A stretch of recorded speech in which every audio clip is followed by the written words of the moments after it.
We have been having this series of talks on silence, knowledge, and inner transformation, where we have been looking at the role of both silence and knowledge in inner change, in inner transformation. So the first talk was focused on more on silence.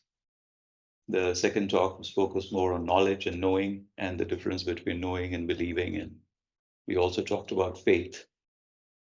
And today we will dive into one of the aspects of knowledge that we will be covering, and that is desire, the knowledge of desire. The role that desire plays. Also in inner transformation, like without desire, it might be difficult to change anything. So we will go into that today. But since our focus is silence, we will begin with a few minutes of silence. So once again, I ask you all to relax, and you can, once again, we'll repeat the three rules of getting into silence again, because it's easy to forget. First rule, don't trouble the body. There's no need to trouble the body. Sit comfortably. If you feel like moving, move around. Something is a little stiff in the body, let it relax.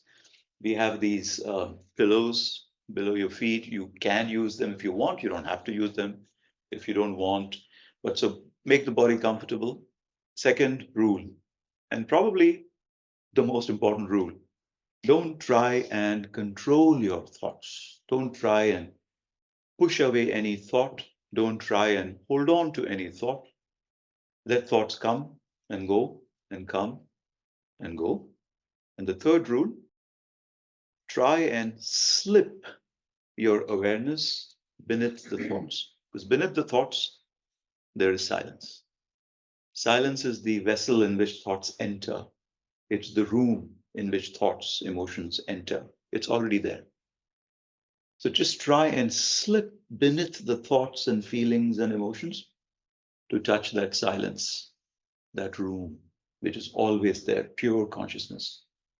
And just try and listen to that silence for a few seconds. That's it. So these are the simple rules, you could say. Maybe not that simple, but simple enough. Hi, welcome, please. Now, if we have anybody else coming in, we might need another chair, but we'll figure that out. Okay, so let's relax.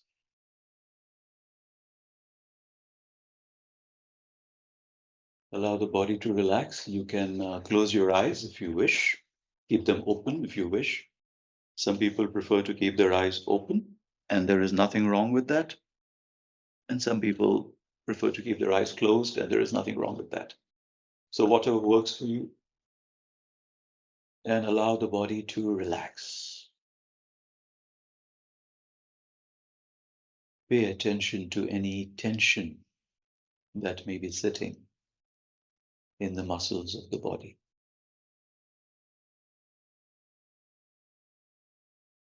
And let go of this tension.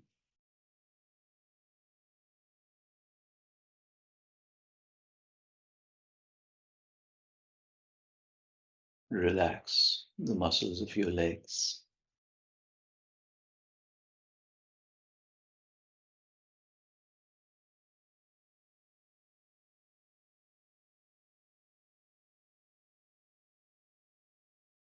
Relax your stomach, your chest.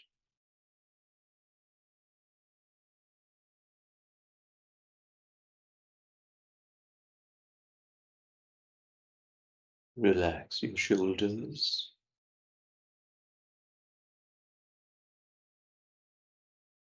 your arms, your hands and fingers.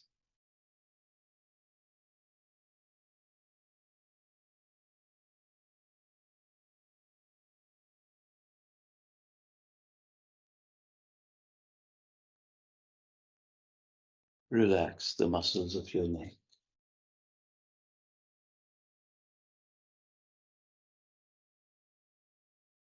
And notice how the body holds on to tension in the muscles of the face. and relax them. The tiny muscles around the mouth, the eyes, the forehead.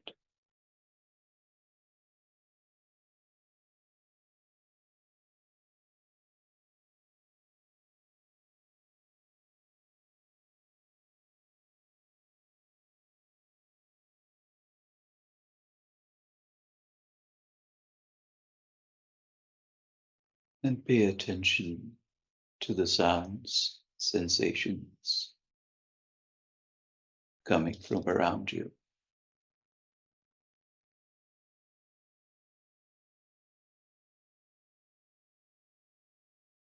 Don't push them away. Don't hold on to them. Just let them be a part of your natural soundscape.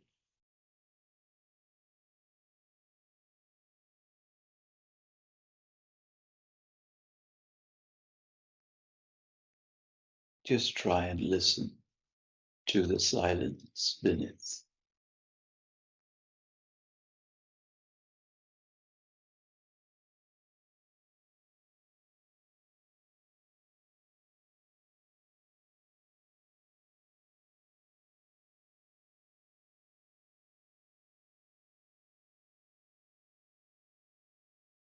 The silence that is always there.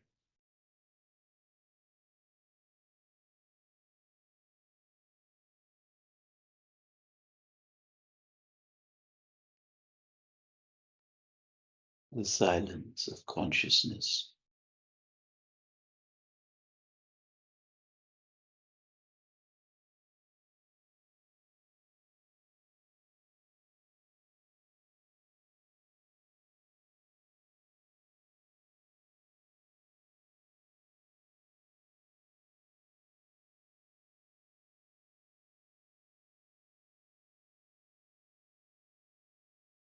The silence of soul.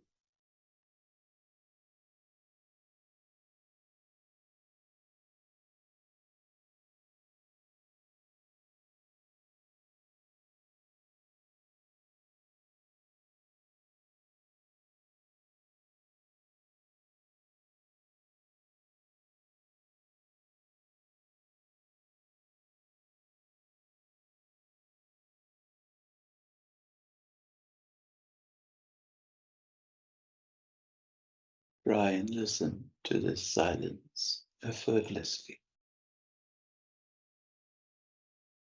Let thoughts come and go.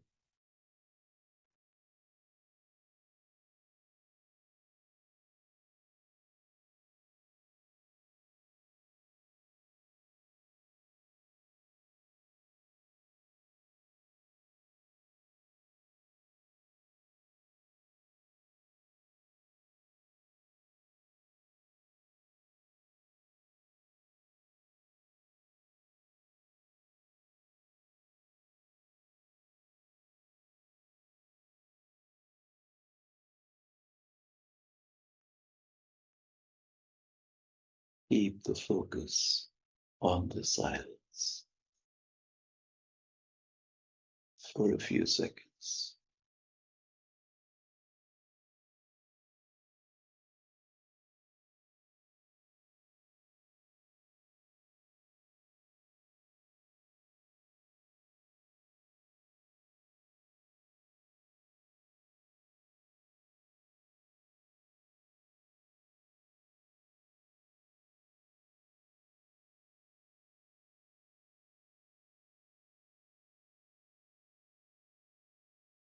And holding on to this silence,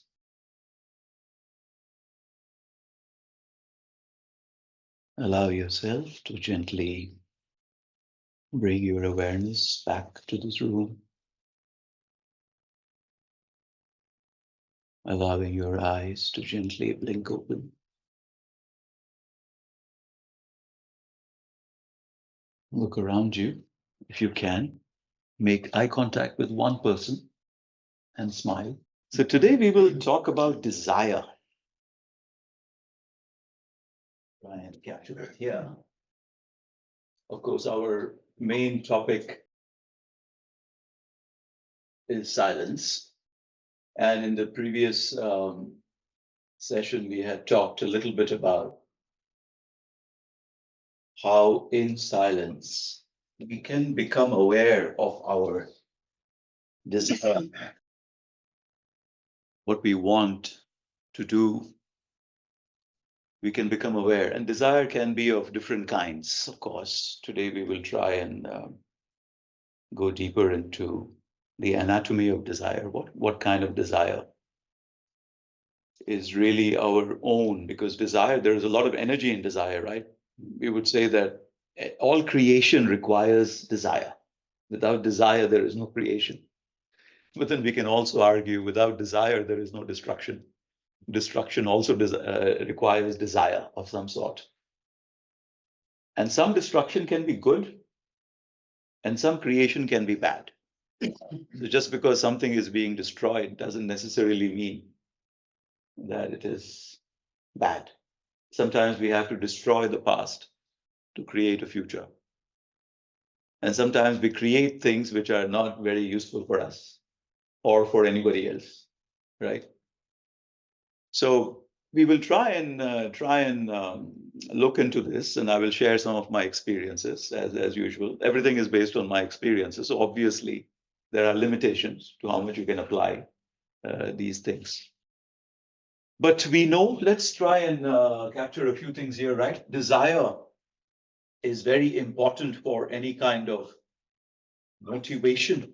Sometimes we feel we lack motivation to do anything because there is the desire, the burning desire inside is not there. And so we sort of give up. It could be something simple like going to the gym 3 days a week or even 2 days a week, right? Something like that. But the motivation isn't there. Some sort of a desire is there, but probably it's not strong enough. Well, we know this kind of motivation is very important for both creation and for destruction. Now, again, let me reiterate that creation can be of something good, it can also be of something bad. Destruction can be of something good, it can also be of something bad. So that we are not getting into the goodness and the badness of the construction or destruction, but we will try and understand it. We will look at morality, that is the issue of goodness and badness in the next session. Today, we will try and focus on desire. And we will also try and understand how do we figure out whether the desire is, of the other. How do we know that the desire that I am having, it is of the other, or is it of the self? Now, this is a pretty simple, you could say, categorization. In reality, it may be a lot more complex because the desire of the other can sometimes also be the desire of the self. But we will try and figure it out. And when is that a problem for us to be following the desire of the other? Because many a times our desires are desires of the other and we may not know it. And that may have its own consequences. So let me start with a question for you all. What is it that you really, really desire? You don't have to give a long list, but anything. But what is it that you really desire? What do you want? What is it that motivates you, right? That motivation. Anything. A good life. And what does that good life consist of? Being able to self-contain in yourself and Yeah. be together with nice people. Yeah. So something about relationships, meaningful relationships in some way.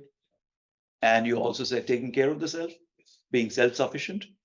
How do you mean? Do you mean like financially? How do you? Whatever makes the world go around, because Yeah. It's not financial. It's also financial, but Yeah. it's not financial. Yeah. It's the right place to live. Yeah. Or, you know, what we need to do, what sticks you. Yeah, okay. Let's try and capture some of these things. So say, for example, we've talked about relationships. Um,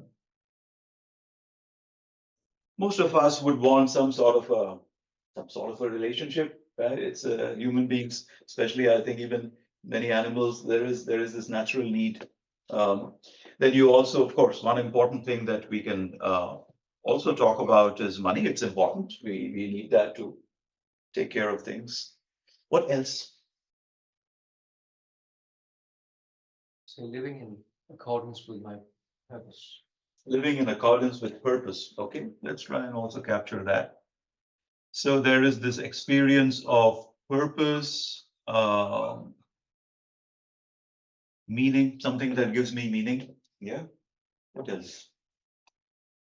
By the way, there are no wrong answers here, so let's talk about what is it. Yeah. Something to give sense to your life. Yeah. Like a purpose. Yeah, meaning. Yeah, that's important for us as human beings. Yes. What else? Peace of mind. Peace of mind. We want to experience some peace.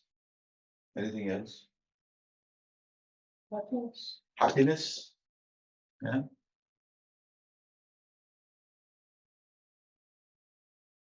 Yes. Freedom.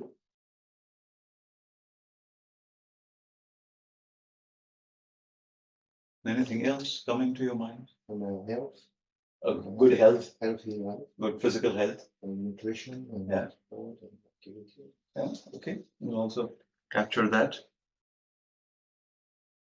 So activity, let's say also physical health, of course, even mental health, that's also important, right?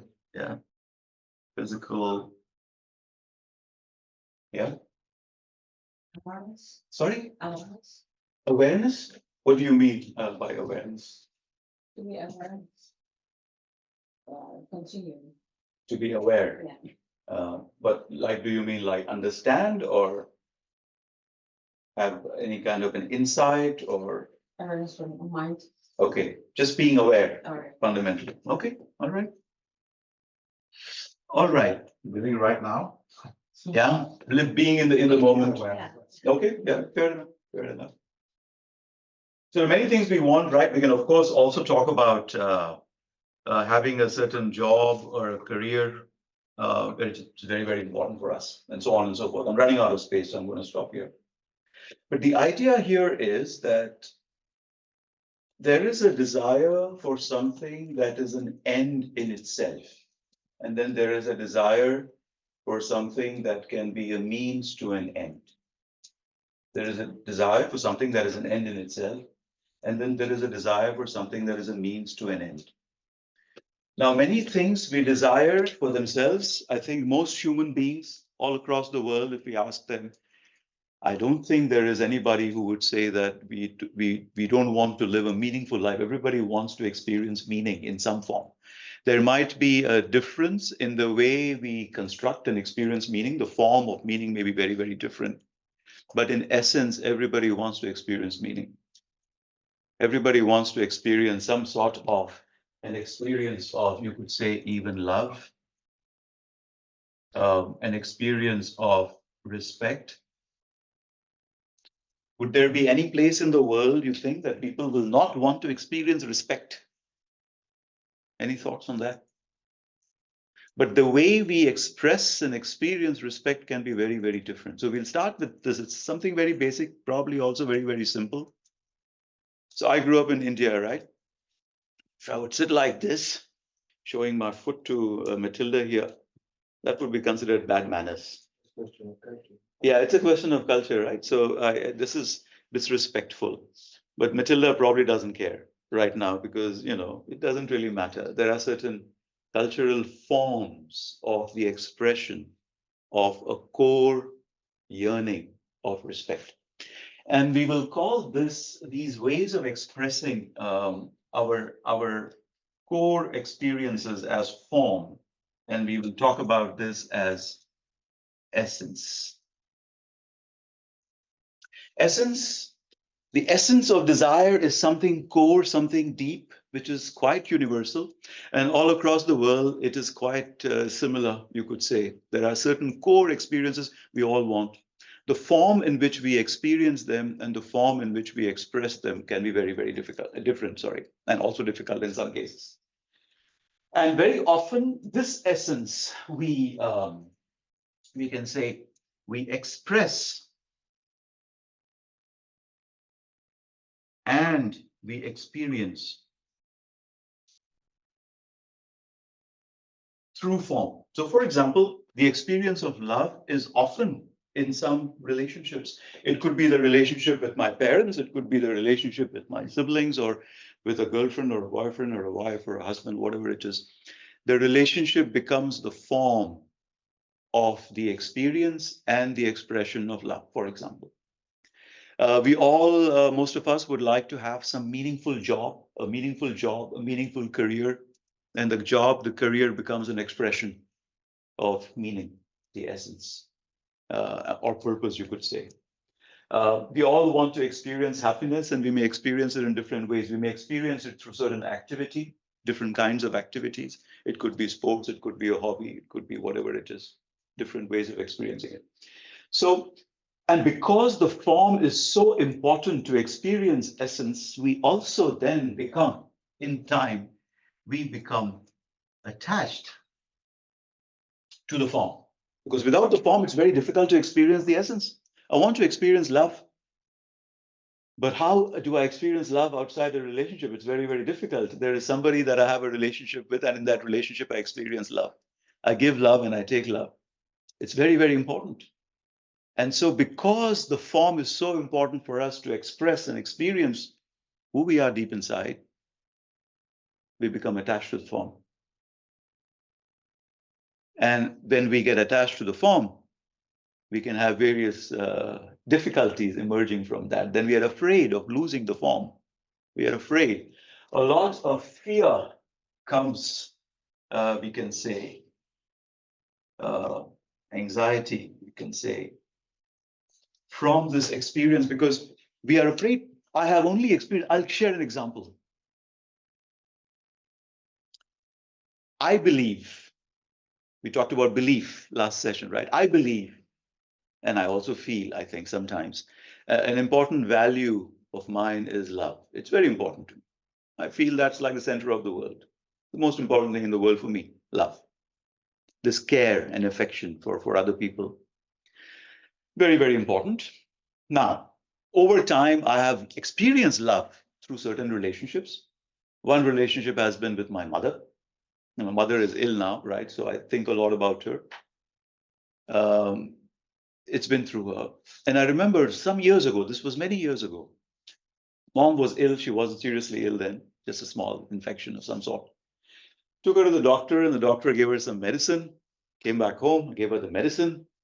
And then she took the medicine for some time. And then I checked with her in a couple of days. Mom, have you taken the medicine? Oh, I forgot. I said, come on, you can't forget to take your medicine. Take your medicine. Then she takes the medicine again. Then after a couple of days, I ask her again, Mom, have you taken your medicine? Ah, I forgot. Now I get irritated. I said, come on, Mom, you have to take your medicine. Then she takes the medicine. You know, she doesn't really care about medicine. So after a few days, she forgets to take her medicine again. Now I'm getting angry at her. Come on, Mom. And I remember I shouted at her, right? Come on, how many times do I have to tell you, take your medicine? Take your medicine. Now, I'm supposed to love her. That's not the sign of love. But why am I getting angry? Fear of what? Exactly. So many a times, we talked about values in the previous session. The fear of losing a form of something that is very important to us sometimes can make us go against our essence, our values. And in that way, we can sometimes create trauma for ourselves, but also for others. Obviously, my mom is very upset with me when I'm shouting at her. Is that how you talk to your mother? Do you know how much I've sacrificed for you? And it becomes a big conflict. But many times, the attachment to form can become a problem. But again, at the same time, the form is very important for expression. How do we express ourselves without the form? So today we will go into this, and I'll probably start with another story. This story is from, again, many years ago.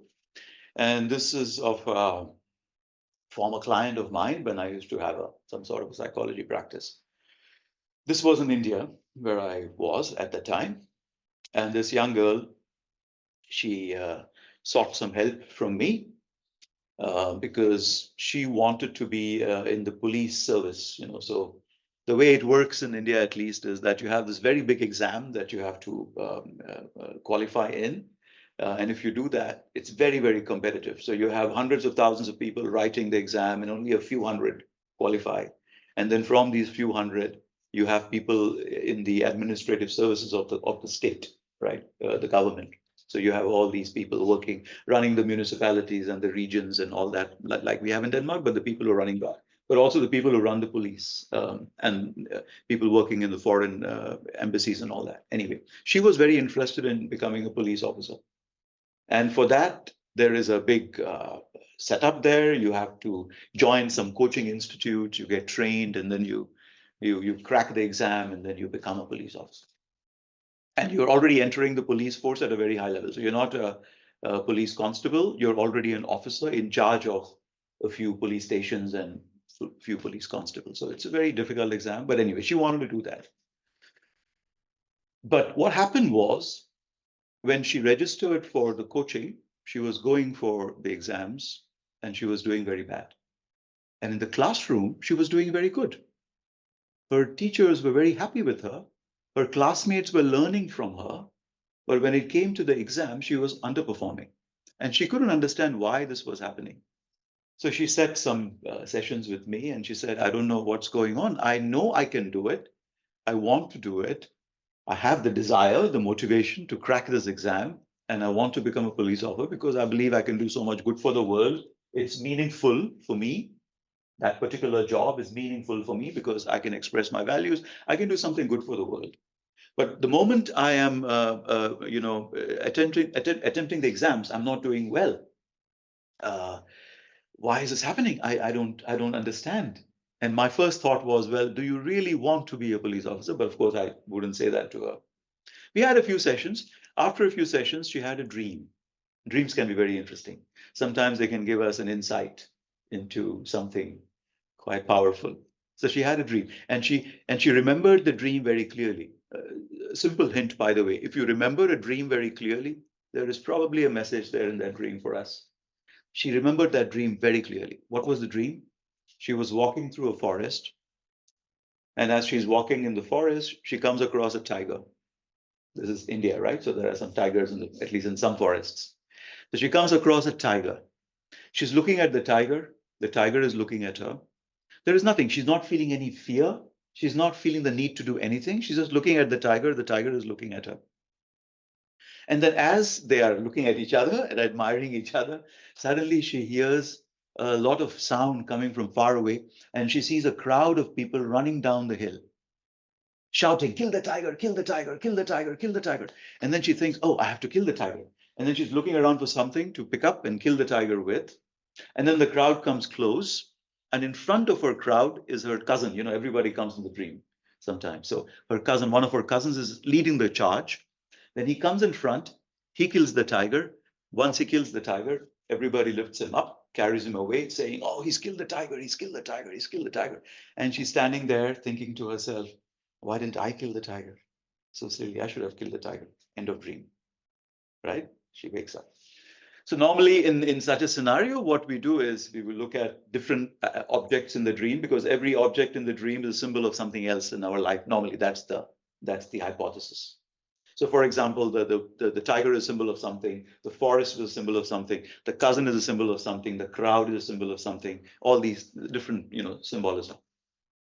So what you would do normally is you would present the person, this is the first symbol, and ask them, what's coming into your mind? So tiger, what's coming to your mind? And then the person says. And then you try to see if something in their life is also reminding them of the same qualities associated with the tiger. So then the likelihood is the tiger is a symbol of that thing, which has the same qualities. So long story short, I asked her, okay, tiger, what comes to your mind? And she says, tiger is the king of the jungle. The tiger maintains the law of the jungle.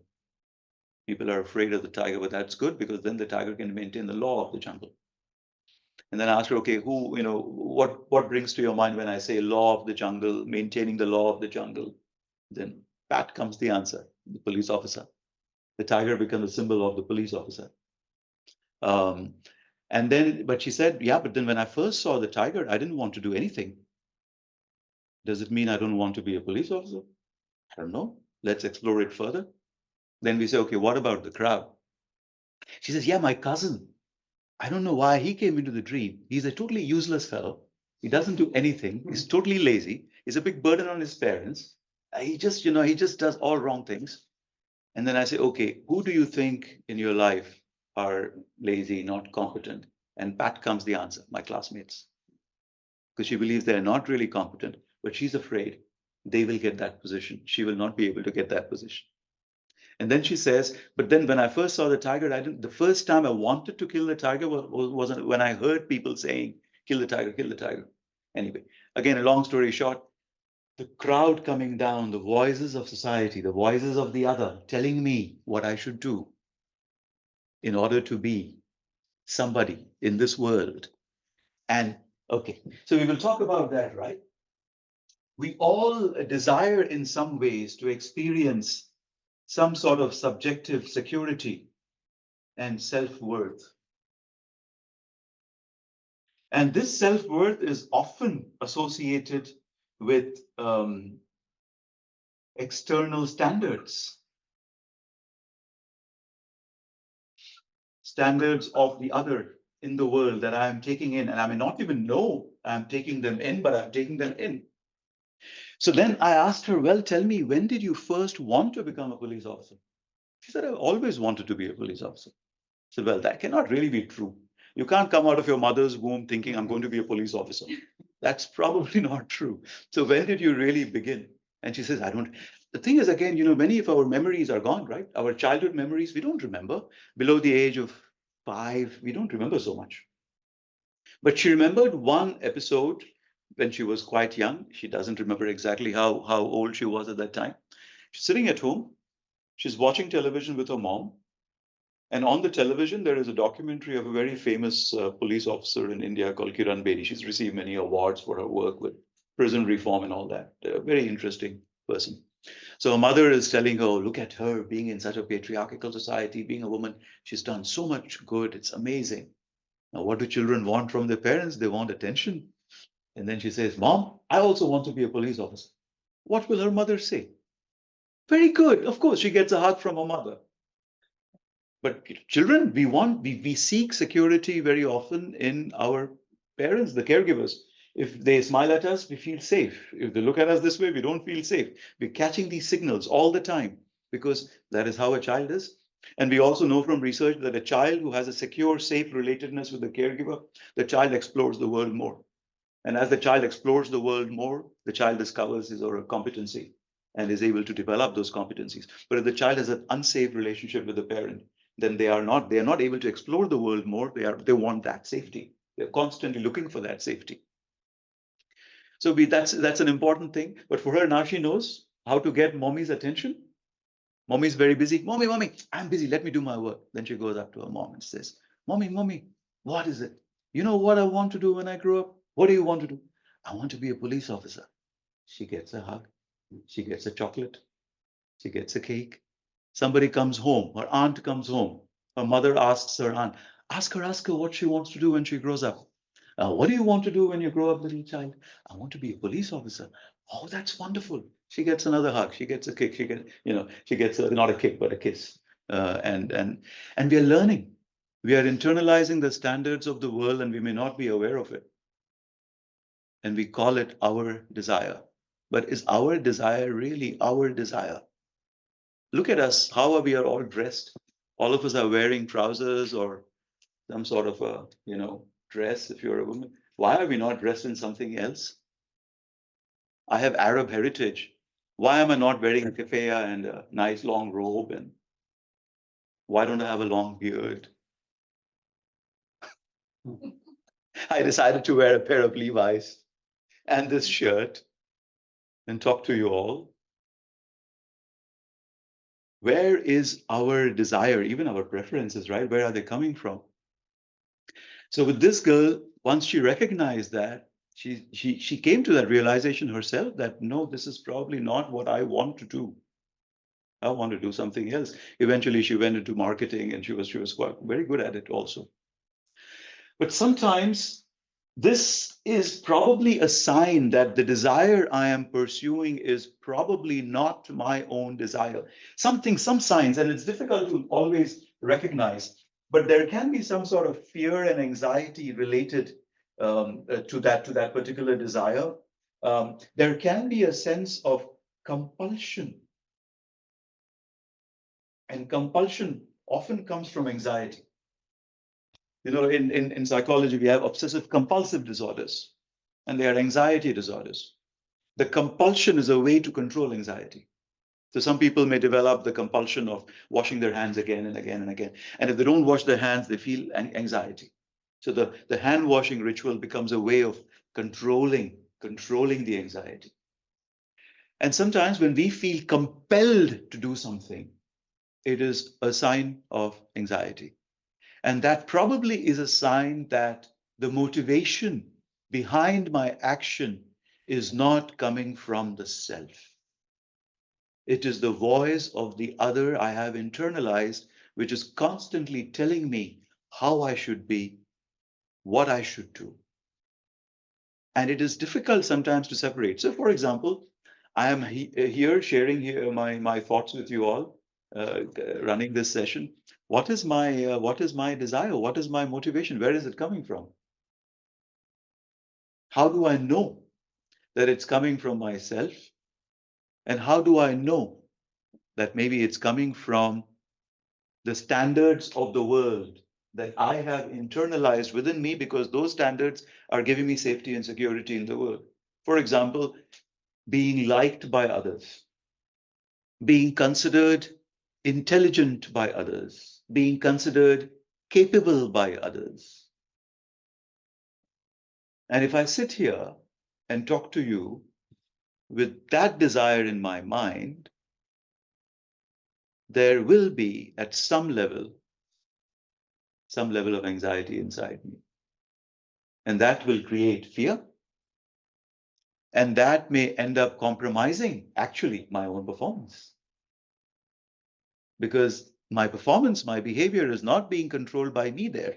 It's being controlled by the voices of the other I have taken inside my head. I'll share another story from when I was very young. I'm 50 now. This is from when I was 21, long time ago. 22, I guess. Yeah, I was 22. But earlier, okay, a little rewind, right? So in school, I used to be a pretty good student. Again, desire, right? Because I wanted to be a medical doctor. Why? Because my grandfather was a medical doctor. So everybody, I saw him being praised so much, and he had so much respect from the world. I just wanted to be like him. So I wanted to be a doctor, medical doctor. And by the time I reached the middle school, I realized I have to study chemistry. Oh my God, it's so boring. And botany, that's even more boring. Zoology was interesting, but botany and chemistry, not my cup of tea. And then I sort of, that desire disappeared because it wasn't self-authored. It disappeared. And then I didn't know what to do in life. I sort of lost motivation. I didn't know what to do in life. So I started hanging around with people. I started hanging around with gangs, by the way. Because, you know, I grew up in a very macho, toxic masculinity, culture of toxic masculinity.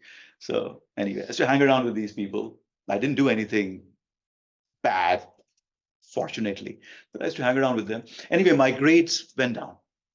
I started going, my academic performance went down because there was no really motivation to do anything in life. I managed to clear school, the decent grade, entered the university somehow out by sheer luck. I managed to get into a good university.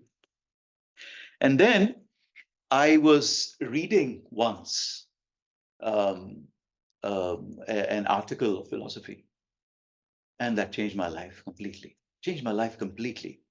And I had this awakening of some sort. Oh my God, I should be studying philosophy. I should be figuring out what is truth and what is wisdom. I got so inspired. I went to the university, changed my combination, changed my subjects, and I started studying philosophy and psychology. And because I was so interested in that, it was self-authored. I was so interested in that I started doing very well. I started topping the university. I came first when I graduated from my bachelor's. Then I had to enter the master's program. I came first in the university. It was just natural. I would just read and I would read and I would be so absorbed because it was so beautiful. It resonated with something deep inside me. And I kept doing it. And because I was also performing, right, I was doing well because I was interested in that. So in my master's of psychology, second year, the final exam was coming. And if you top the final exam, you get the gold medal from the chancellor of the university. I really wanted that gold medal. And then the fear, oh my God, if I don't come first, that means I'm not good enough. And then I engage in self-sabotage. A month before the exam, I get this awakening. I don't need to study. I should be an actor. I should do some amateur theater. So then I went and talked to a television producer and I said, I want to act. He said, okay, you come and do a screen test. I did the screen test. I got selected. And like 2 weeks before the exam, I'm out shooting for a television serial when I should be studying for my exam. Because I convinced myself, no, that's not what I want. I want to be an actor because of the anxiety, because of the fear of failure. The fear of failing can sometimes make us, and it creates new desires, but they're again not really coming from our inner self, they're coming out of fear. Anyway, finally, I wrote the exam. I managed to I thought I should just get it over with. I did it, and the results came. Every exam, my hands would shake, right? I couldn't finish. Those were the days when you would use a pen and paper to write your exams. I couldn't finish the last answer. The results came. Guess what happened? It's the silliest story of my life, but probably also something that taught me so much. Guess what happened? You got to go to men. No, I did not. Which in itself is not a big issue, but I came second in the university by 1 mark, by 1 blooming mark. So ridiculous, right? If I had just allowed myself to be, I could have easily performed well. And this is the power of compulsion, the anxiety. It is controlling us. It actually can destroy our own performance. But I learned a lot from that, and that is it is so important for us to follow the right desire that is coming from essence, because when I am able to just stay here in this space and keep my motivation in a way you could say clean, I experience that freedom that we talk about. I experience that sense of autonomy. I believe because my actions are coming from my own inner sense of self.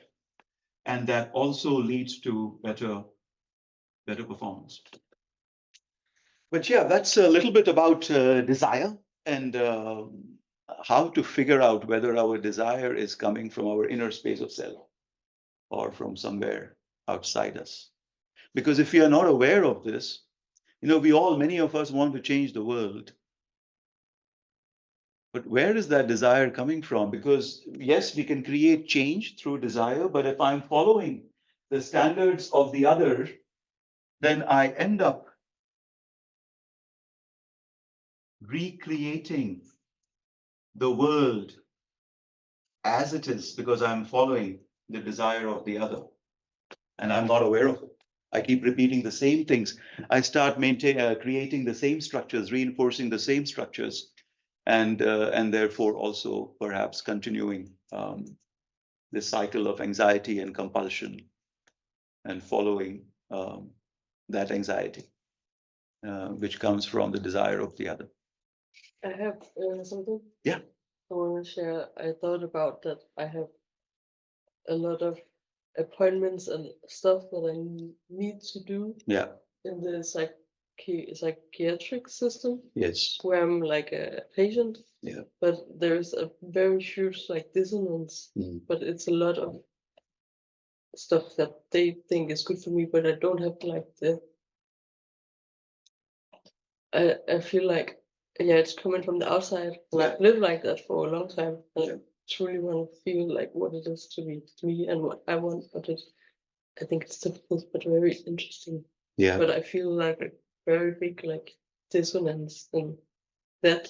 Yeah. And how I maybe wanna live. Yeah. Thank you, first of all, for sharing that. And I think, yes, I'm also aware that, especially in a system like that, where people tell us what we should be doing, it can feel like we don't really have any authorship over that. We don't have any control over that. And it can be very, very, very, very difficult. It will not be the same kind of an example that you have given, but let me give another example and we'll see if that would make any sense. Many things we learn, right? I decided at some point to become a psychologist. It's something I wasn't born with that. It's something that I came much later in life. I thought, no, this is what I want to do. And as we have discussed, it could be something that can come from an outside source because I'm being rewarded for it. I'm getting recognition for it. And that creates a sense of pressure. And I want to then control that particular task of being a psychologist, the job of being a psychologist. I want to control it, but I have actually no control over it. I can lose that job anytime. There are so many things around me that I have no control over. But if I can connect with my core values, why is it that I want to be a psychologist? So let's say that job or career of being a psychologist is what I am pursuing, but it relates to me. It relates to, in my case, for example, the value of healing. It's very, very important for me. It's a very, very important value, healing. And every time I ask myself, well, why am I doing this? I'm doing this because I value healing. And as a part of my job of being a psychologist, I might be required to do things that I'm not really interested in. Like, for example, if I see a client, I have to maintain records because that's important. And it can be a boring task sometimes for me to maintain those records, but I have to do it. But if I'm aware of why am I actually doing this particular thing, for me, it is healing. It's an important value for me. And then I have to do certain tasks which I may not enjoy very much, which I don't really desire. But overall, it fits into the overall framework or goal for me, which is around healing. Does it make any sense? This makes sense. Yeah. So it is also about integrating stuff that we are taking in from the world. I'll give you another example. I also teach. And when you teach, you have to grade papers. You can't avoid it. You have students submitting assignments and you have to grade papers. And when I began teaching initially, I remember it was a very painful experience sitting and grading papers. I didn't want to do it. And every time I would get these papers, I was like, oh, my God, I have to grade all these papers again. It's so boring, right? All these students, they write the same thing again and again and again. And I have to go over all that and grade it. Now, that's a miserable way of living the rest of my life if I want to teach. And then I remember I sat down and I asked myself, well, why am I teaching? Why am I doing this? Why is this important for me? How does it give me meaning? And to me, it was about knowledge. And what does it mean, knowledge? For me, it was about sharing knowledge, but also learning by myself. And then I asked myself, well, if I can transform the exams, the assignments into a task of learning for myself and sharing my knowledge with others, then it will not be that problematic. And I started doing that religiously. So even when I designed the assignments, I would make sure it would be something that I could learn from, but also the way I would give feedback, something that people can learn from. And the moment I started doing that, that pressure went away because it was integrated with who I am deep inside. So many a times we are expected to do things which are not necessarily things that we enjoy. But if we can see the larger purpose and the larger meaning, and that often connects with our deepest, innermost values, that which we really, really desire deep inside, then we can transform that experience. Yes, Bill? I've actually had when you talk about it like this, my experience is that I've actually spent the last 30 years stripping my form. Yeah. In order for me to be able to see purpose. Yeah. And values. Yeah. And design. Yeah. But that's, I've stripped whatever I could get my hands on and stripped. Yeah. cars, whatever, anything that could make status for me, and the form of how I do things. Yeah. What did you experience through that process of stripping away? Relief, A relief. relief of obligations. Yeah. Relief of the other. I think. Yeah. Not being a product, but Yeah. Not being a product that others have manufactured. Yes. It's a nice way of putting it. Sometimes we are the product that others have manufactured. And it's so interesting. It could also be like, oh, I want to get married. I want to have a wife. I want to have a husband. Where is that coming from? I want to have a child. Where is that coming from? Is that really my desire deep inside? Or am I responding to the voice of the other that I have taken in? It is sitting inside. pressure of society. Yeah, it could very well be. Yeah, it could very well be. Society. But one way of figuring that out could be this experience of compulsion and pressure and anxiety. And as you said, Pierre, one of the, you could say, signs of us stripping away the form and connecting to the essence could be that sense of relief, the sense of freedom, that sense of relief. We could just, because we feel free. Having said that, form is important because without form, we cannot express ourselves. It becomes very, very difficult. So we need relationships to express love, for example. We need some sort of a job or some sort of an activity to express who we are in the world. But then the question is, am I taking from whatever it is that I'm doing, or am I giving through whatever it is that I'm doing? Say, for example, love. Can we give love to others without really experiencing it ourselves? It's very difficult. If I'm sharing love, if I'm being loving towards others, I'm feeling the love inside me. And that is a different experience than being nice to others, because I can be nice to others and be loving. Loving can also be a very compulsive act. How so? Loving can be a very compulsive act. Manipulating. Yeah, because I'm not so interested in actually loving and caring, but I'm interested in you liking me and loving me. And I have figured out that the way I can get you to like me and love me is to pay a lot of attention to you and to sit and talk to you. So I can go around hunting for victims to give love to, because when I do that, I feel safe in the world. It could be something simple, right? It could be my mother has told me, whoever comes, and my mother did tell me this, by the way, right? Whoever comes to your home should not go away empty-handed. They should get something, either in you know, some sort of something. They have to go away with something. Now I can make that into a compulsive act, because every time somebody comes home, then I have to give them food, I have to give them some gifts, I have to give them something, because if I don't do that, I feel guilty. So what I am doing because I'm feeling guilty. I'm escaping from that feeling of guilt because the voice of my mother inside my head is telling me, hey, you're not being a good boy. You haven't given a gift. Come on, you're not being a good boy. And then I'm doing, it can become a compulsive act. And even if the others don't want it, then I keep doing it. I keep doing it. And over time, the others will recognize that this person is not really interested in being really loving and caring. This person is more interested in, you know, getting that attention from me, and they'll figure it out over time. So even when we talk about essence, all of this can be, meditation can be a compulsive act.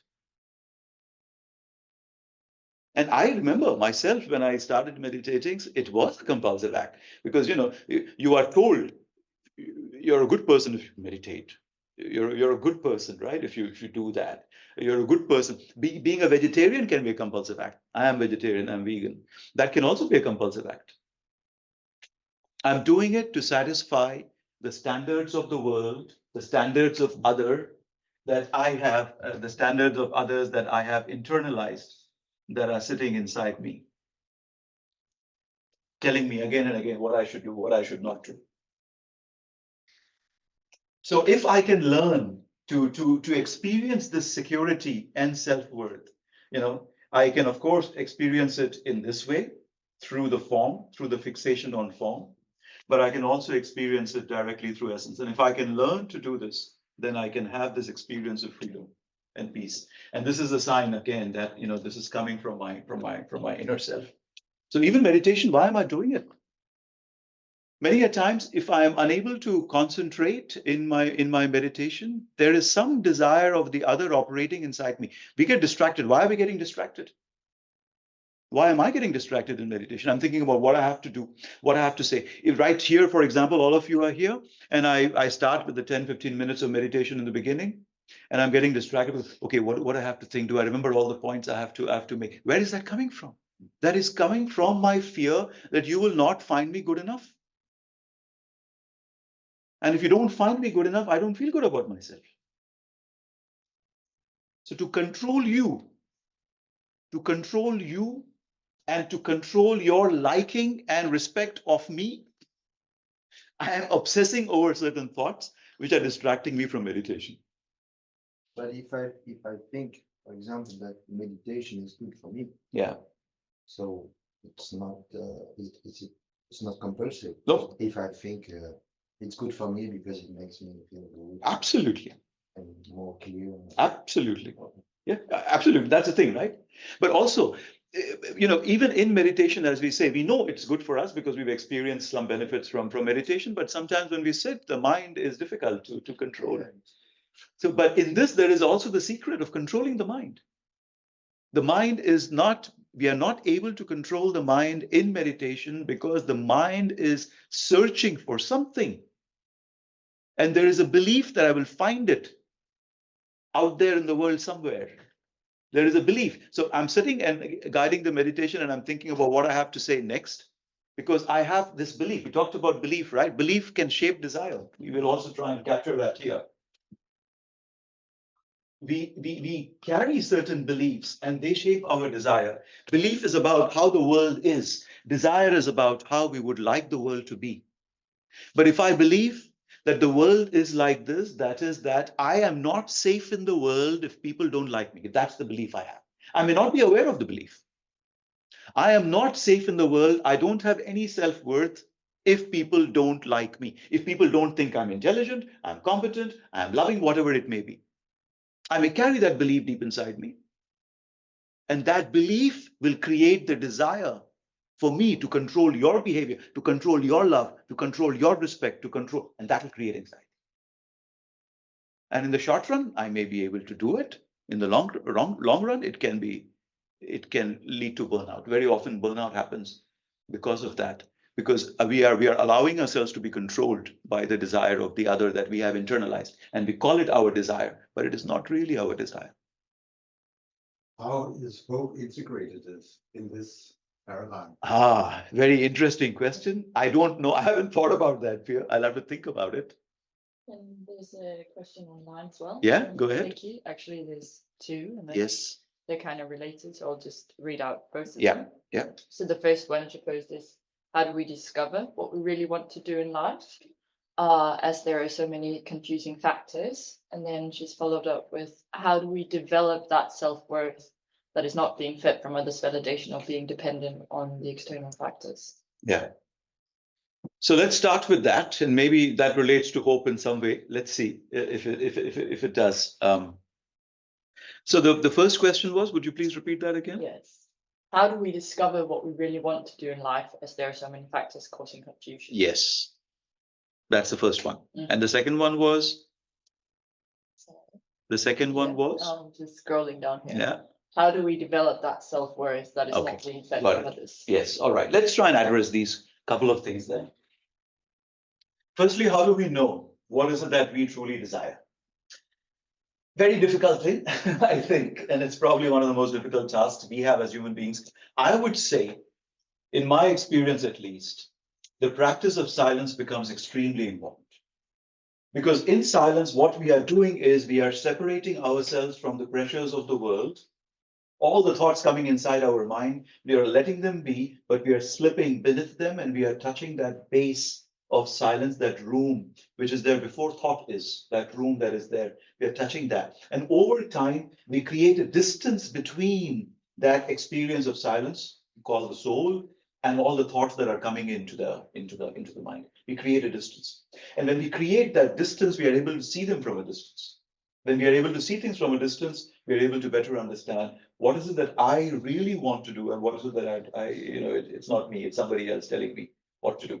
I think this is one certain one thing that I have personally experienced. The second is through the silence and through repeating it again, it's a muscle. It's like a muscle of the body, and it needs training. So, for example, I want to build up my biceps, right? I go to the gym and I have my coach, and he places a weight on my hand and he goes like this. How much muscle will I develop? His hand is there beneath my hand and he's helping me. I might develop some, but how much? Not so much, right? He lets go. And then I have even, I could use a very light weight, but I use my own energy to lift whatever it is. It could be very light, but I'm using my own energy. Over time, the muscle becomes strong. And it takes time. It takes time. If the muscle is very weak, it will take a long time for that muscle to develop any kind of strength. And to me, the practice of silence is like an exercise of the mind. Initially, we may not be able to experience it even for a split second, but we try, a split second, a few split seconds, and then a few seconds, and then maybe a few minutes. And so the more we do it, the more we are developing that muscle. And that basically, when we're talking about silence, that muscle that can keep the outside world away for some time. And as we do that, we can look at ourselves inside. We can look at our inner world. Who am I? And things awaken in that silence. We get in touch in that silence. We get in touch with our values.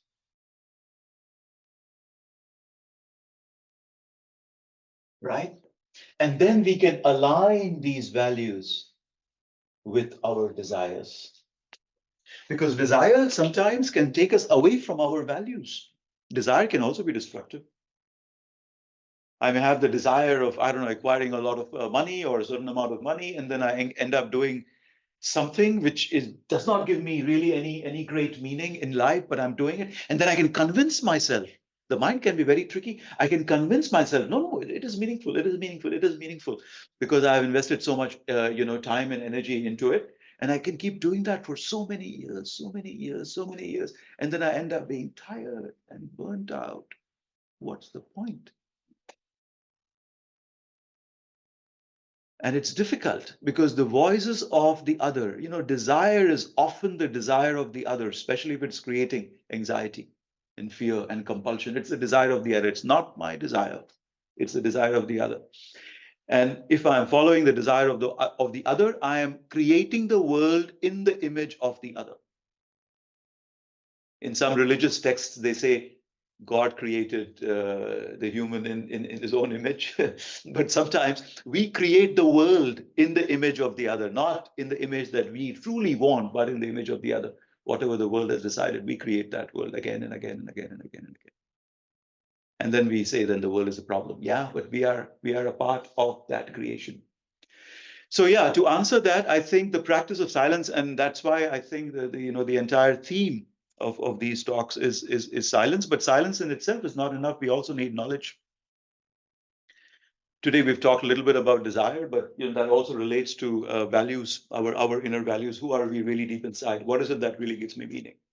And these are questions we can ask ourselves when we are in silence. That can give us some. And I'm thinking about hope, Pia, what you mentioned. It's just a thought that's come to me.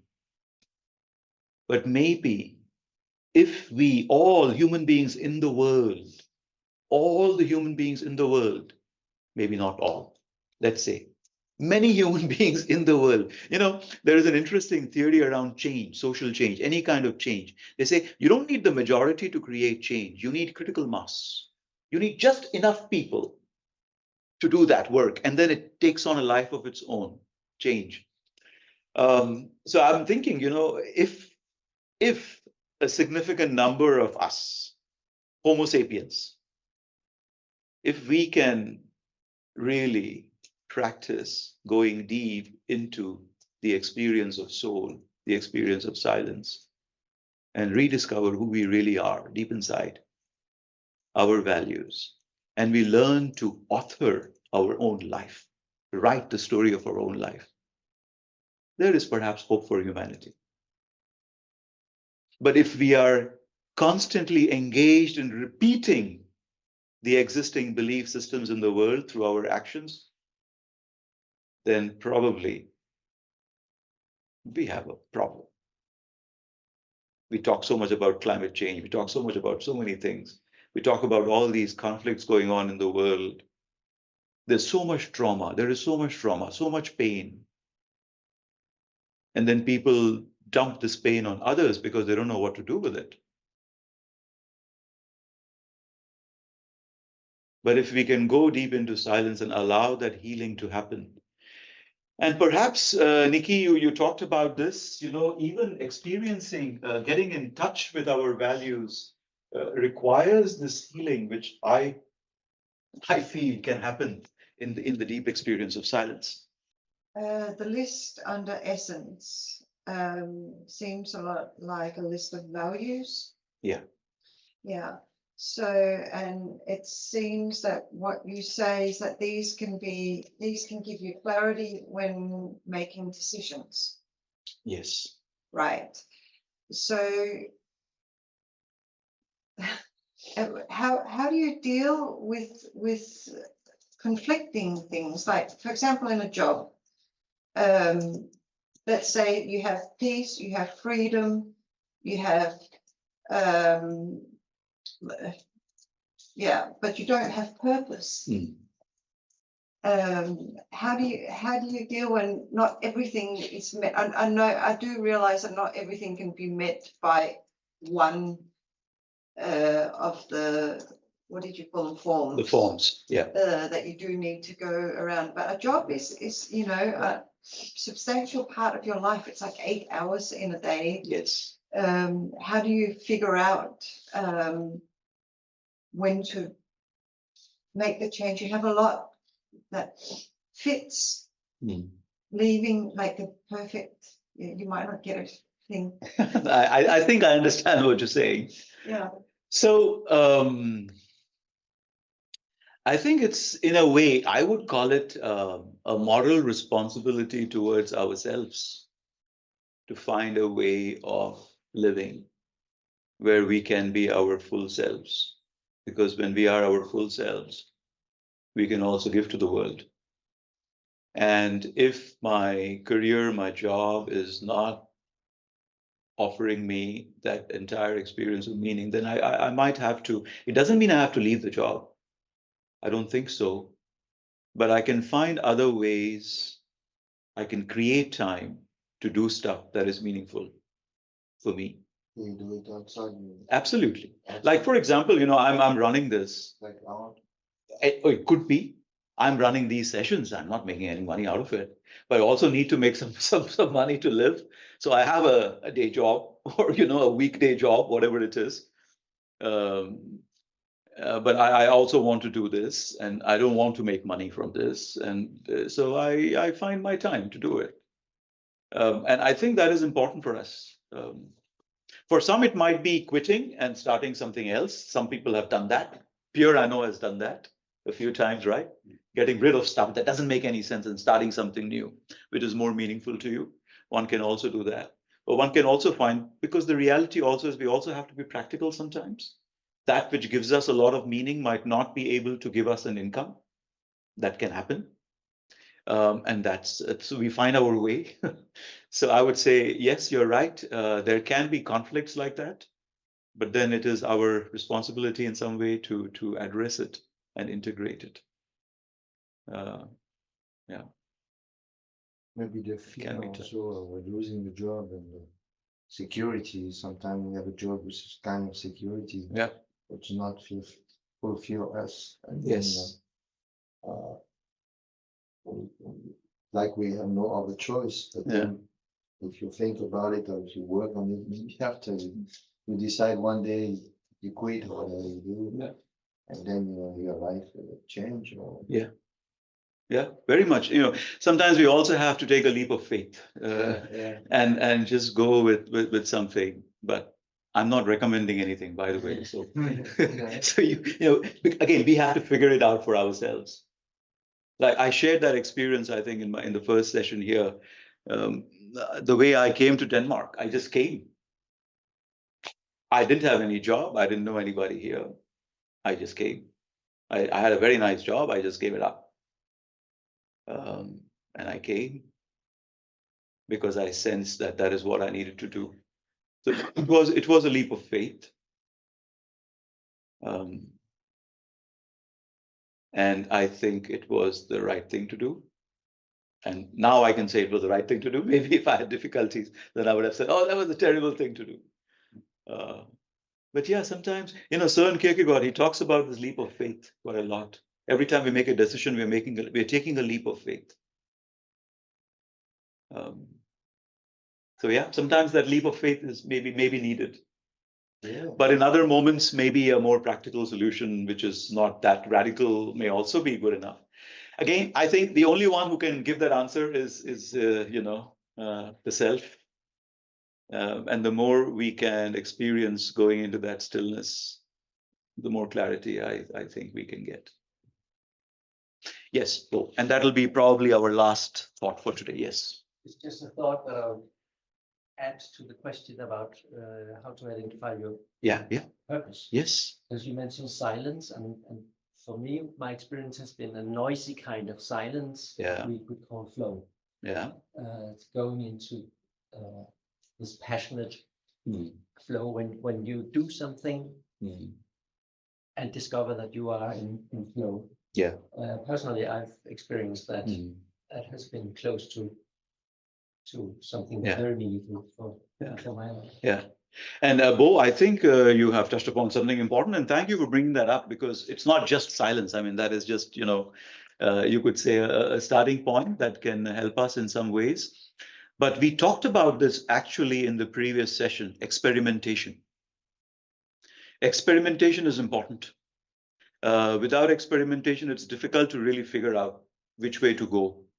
The challenge with experimentation, so the silence is the introspection. You're going deep inside and you're reflecting on your values. But I should probably, I'm running out of space there, so I'm going to skip that.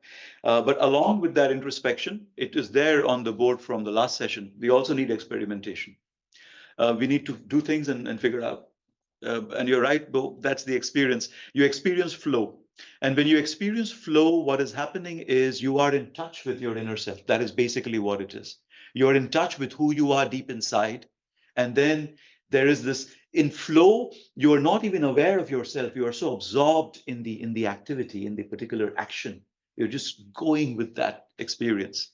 And it can be energizing, it can be powerful, and it releases a lot of positive emotions. So there's a lot of theory around flow, by the way, in psychology. But yeah, that's important. And I think, we talk about the balance between silence and knowledge. And I would add a third, like this camera is resting on a tripod. I would say there are three basic legs upon which we can stand. One leg is the silence, the other leg is knowledge, insight, and the third leg is action, experimentation. And all three have to go together for us to really figure out. And we might make mistakes on the way. That's probably okay. What can help is if we are aware of our values, then we ensure that the experimentation doesn't go against our values. Because otherwise, if the experimentation goes against who we are deep inside, then we are creating trauma for ourselves again in some way. So I think that silence, introspection helps us in figuring out our value system, our inner, not cultural value system, but our inner value system. And then we need to experiment with it to see where is it that okay. There's, in accordance to this, Nikki has asked just if you can she's just asked if I can remind of the second question, which was how you develop that self-worth. Yeah, good question. Yes, you're right. Thank you for reminding. And I think it also goes back to what Bo was talking about, the flow. Self-worth, if I really have to learn to appreciate myself and respect myself, I have to start living my life according to my values. I don't see any other way of doing it. I don't see any other way of doing it. I have to live according to my values. The more I do it, the more I begin to feel my own worth, because I am preserving that which is the most important to me, my essence. So I would say that would be, that's the action, all right? So you have the silence, you have the knowledge, and then you have the action, but the actions have to be aligned with our values. All the experimentation we do should be aligned with our values. And it's okay, we may still make mistakes. Sometimes we may go against our values, even though we may not be aware of it. That's okay. Then we have to learn to forgive the self. No, that's another topic. Okay. Yeah, okay, that'll be the last one. Yeah. How do we differentiate the desire and understand between self and others? How do we differentiate desire coming from self and desire coming from others? I'm not quite sure. It just says, how do we differentiate the desire and understand between self and others? Okay, so I'm guessing, I'll make an assumption here, that we are talking about how do we separate desire that is coming from our inner self, from essence, and the desire that is coming from other people, shaped by other people. Going back to what we discussed earlier, one way of figuring that out is if the desire is not my own, there will always be fear, anxiety, compulsion. I will feel I have to do it. I have to do it. I will feel it because I'm afraid that if I don't do it, then I will not be good enough. I will not be worthy enough. So this anxiety, this fear, this compulsion is a sign that that desire is not truly mine. If the desire is truly, truly mine, I will experience a sense of freedom and relief.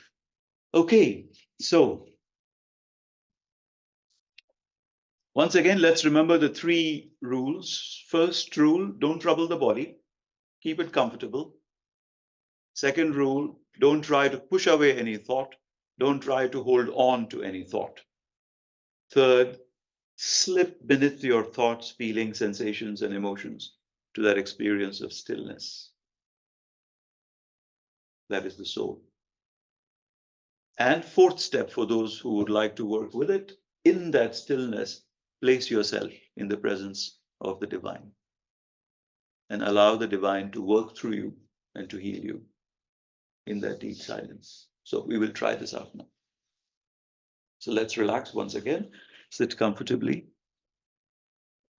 and allow the body to relax.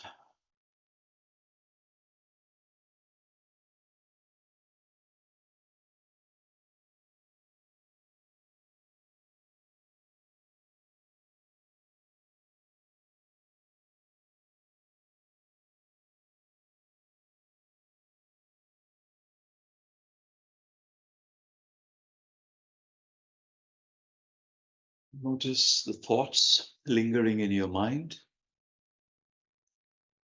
perhaps thoughts about what we have talked about and discussed. Maybe some questions that are not answered yet.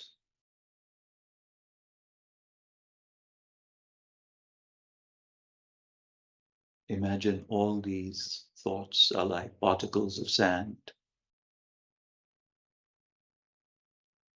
in a lake of water. The lake being your mind. And imagine that these particles of sand are settling down into the bottom of the lake.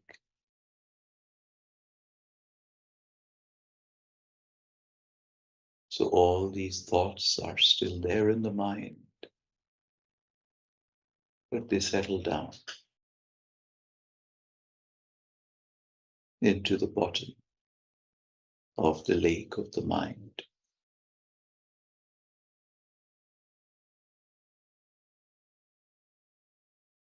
Making the waters of the mind calm, clear,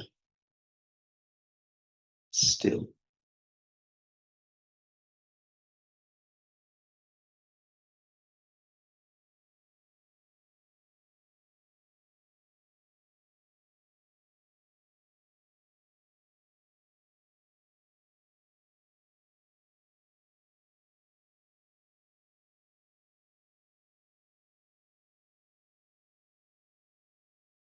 When you touch the silence within.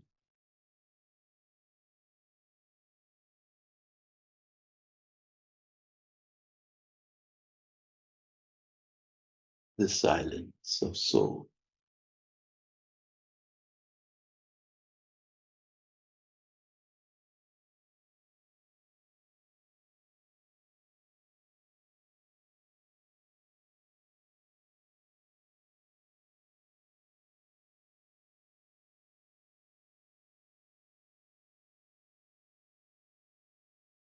And you try and hold on to this silence for a few seconds.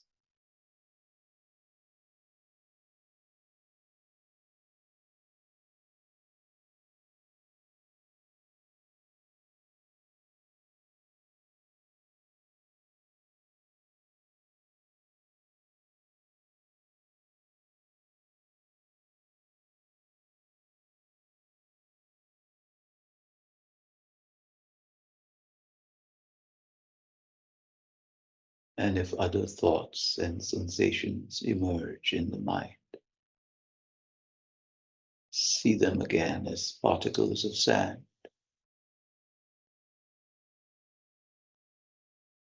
And allow them to settle down into the bottom of the lake of the mind.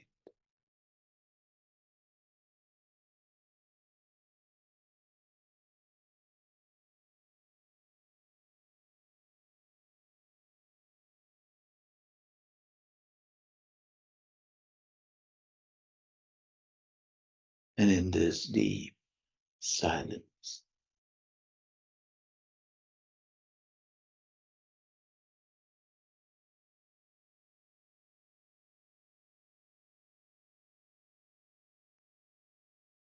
you find yourself in the presence of the divine.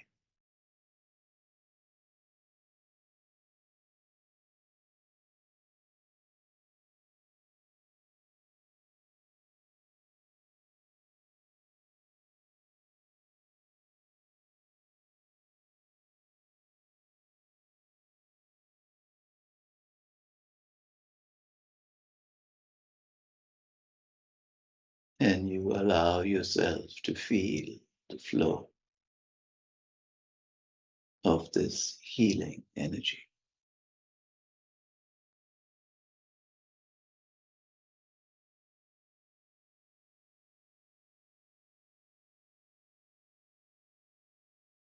Entering you,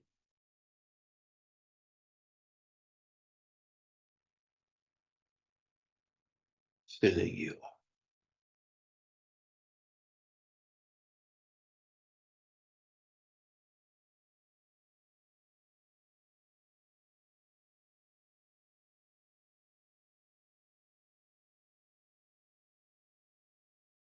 Healing.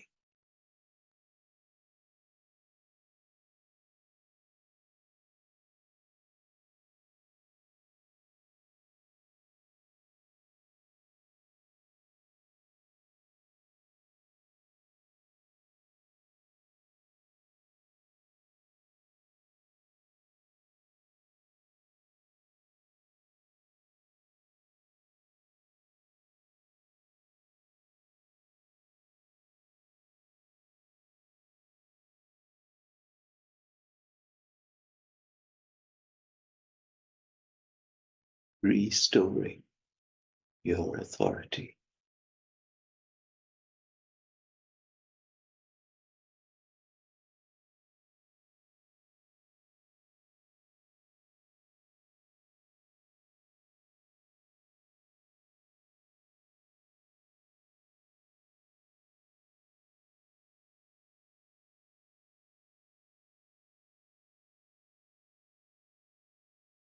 Restoring your calm, your peace.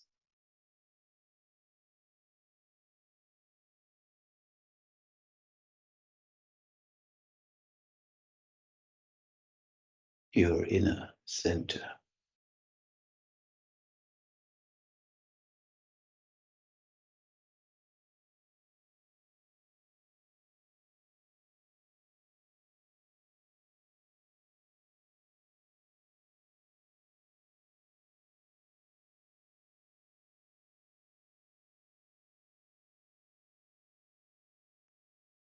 and holding on to this silence, this inner peace.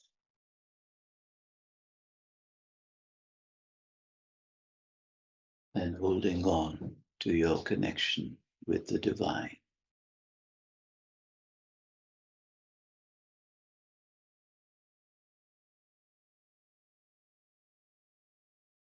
You allow yourself to return to the awareness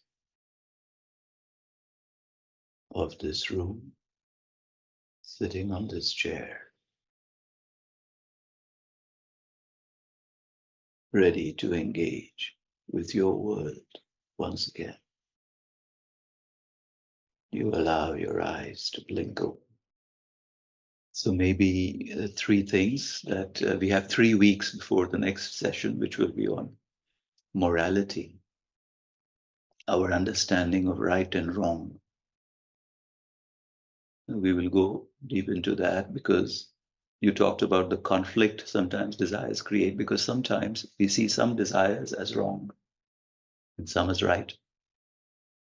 How do we understand that? We will try and go into that. But maybe 3, remember the tripod, practice of silence, knowledge of values, inner self, purpose, what gives me meaning, experimentation with the values. Bo talked about that a little bit.